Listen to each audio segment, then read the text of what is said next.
বাজকে বাজাতে এত evidence tamper করা হয়েছে, 14ই অগস্টের রাতে এভিডেন্স ট্যাম্পার করা হয়েছে, কেন, কিসের জন্যে?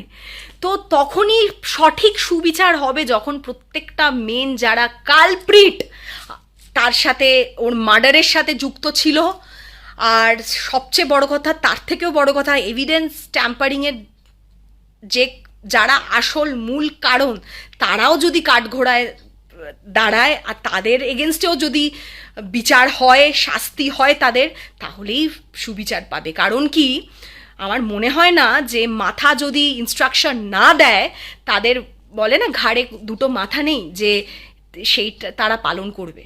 তো আমরা সত্যি সেদিনকে মেয়েটি সুবিচার পাবে যেদিন আসল মাথার সামনে আসবে আর মোটিভ সামনে আসবে। মোটিভ হয়তো খানিকটা আমরা জানি, এত কিছু করাপশন দেখছি, এত কিছু মেডিকেল করাপশন দেখছি, ও হয়তো আপনার মতোই হয়তো এরকম মানে ভয়েস রেজ করেছিল, তাই এভাবে প্রতিষ্ঠানিক খুন হতে হয়েছে অভয়াকে। আমাদের প্রতিনিধি সন্দীপ সরকার এই মুহূর্তে আমাদের সঙ্গে রয়েছে। সন্দীপ, আজকের এই রায় ঘোষণা করতে গিয়ে বিচারক স্পষ্ট বললেন যে সিবিআই এর দেওয়া তথ্যের ভিত্তিতে আপনিই দোষী, আপনাকে শাস্তি পেতেই হবে। কিন্তু জুনিয়র ডাক্তারদের মনে সিবিআই এর তদন্ত নিয়ে এখনো প্রশ্ন রয়েছে, কি বলছেন তারা?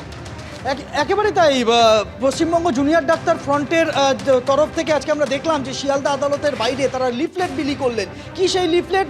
তাতে 20খানা প্রশ্ন, যে প্রশ্নের উত্তর তারা এখনও পাননি। আমার সঙ্গে এই মুহূর্তে রয়েছেন ওয়েস্ট বেঙ্গল জুনিয়র ডাক্তার ফ্রন্টের একজন সদস্য স্বর্ণার্ঘ ঘোষ, চিকিৎসক স্বর্ণার্ঘ ঘোষ। স্বর্ণার্ঘ, এখনও কিসের প্রশ্ন এবং কেন এখনও এই প্রশ্নগুলো উত্তর মেলেনি বলে আপনারা মনে করছেন? আজকে তো আদালত তার রায়দান করলো।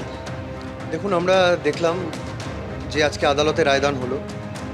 রায়দান কিসের ভিত্তিতে হলো? এক অসম্পূর্ণ তদন্ত প্রক্রিয়ার মাধ্যমে এক অসম্পূর্ণ তদন্ত প্রক্রিয়া, অসম্পূর্ণ চার্জশিট, যার সাপ্লিমেন্টারি চার্জশিট দেওয়া হলো না, তার মাধ্যমে এক রায় ঘোষণা হলো। কিছুটা সমাজের কাছে বার্তা গেল যে পেশি শক্তির কাছে কোথাও গিয়ে বোধহয় মানুষ অসহায়। আপনি দেখবেন, কালকে আপনাদের টিভির পর্দায় আমরা দেখেছিলাম অভয়া বা তিলোত্তমার বাবা মা এসেছিলেন, তাদের যে কাতর আর্তনাদ এবং তাদের গলার স্বরে যে বেদনাটা ফুটে উঠছে, এবং শেষে যেটা তারা বললেন যে আমার মেয়েকে বোধহয় পড়াশোনা শিখিয়ে ভুল করেছিলাম, সেটা বোধহয় কোথাও আমাদেরকে নাড়া দিয়ে গেল। এবং তারা পড়তে যে কথাটা বলেছেন যে এই ঘটনার পর যা যা ঘটেছে তার পড়তে সন্দেহের চিহ্ন রয়েছে, পড়তে তার প্রশ্ন রয়ে গেছে। অভয়ার যে ঘটনা ঘটেছিল তার পরের দিন কেন ওখানে এতগুলো লোক ছিল, কেন ওখানে ওইভাবে সাজানো অবস্থায় সেটা পাওয়া গেল, ওখানে তার বাবা মাকে কেন ঢুকতে প্রাথমিকভাবে দেওয়া হলো না, তার বিভিন্ন শরীরের যে সোয়াবগুলো রয়েছে সেগুলো কিভাবে প্রিজার্ভ করা হয়েছে, কিভাবে নেওয়া হয়েছে, তার যে মাথায় যে আঘাতের কথা বলা রয়েছে, তার শরীরের যে আঘাতের চিহ্ন, তার সঙ্গে সঞ্জয় রায়ের যে ডিএনএ ম্যাচিং, এই নিয়ে বিভিন্ন রকম প্রশ্ন রয়েছে। তো সেই সমস্ত কিছু প্রশ্নের উত্তর কিন্তু অধরা রয়ে গেল। তারপর একটা অসম্পূর্ণ চার্জশিট সিবিআই দিলেন এবং তার ভিত্তিতে আজকের রায় এলো।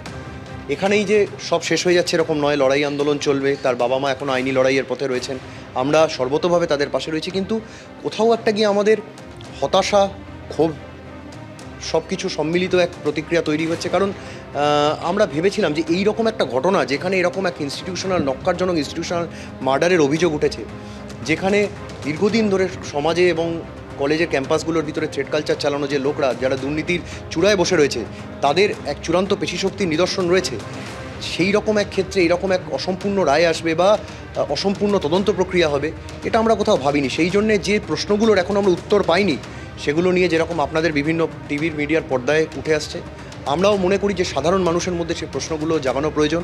তারা সবাই সে প্রশ্নগুলো জানে, কিন্তু তাদের সেই প্রশ্নগুলো বারবার মনে করিয়ে দেওয়া প্রয়োজন, এবং সেই জন্য আমরা ওয়েস্ট বেঙ্গল জুনিয়র ডক্টরস ফ্রন্টের তরফ থেকে আজকে এই লিফলেট বিলি করেছি।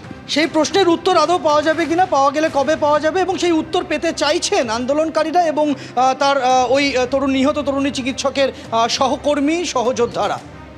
সন্দীপ, তুমি আমাদের সঙ্গে থাকো।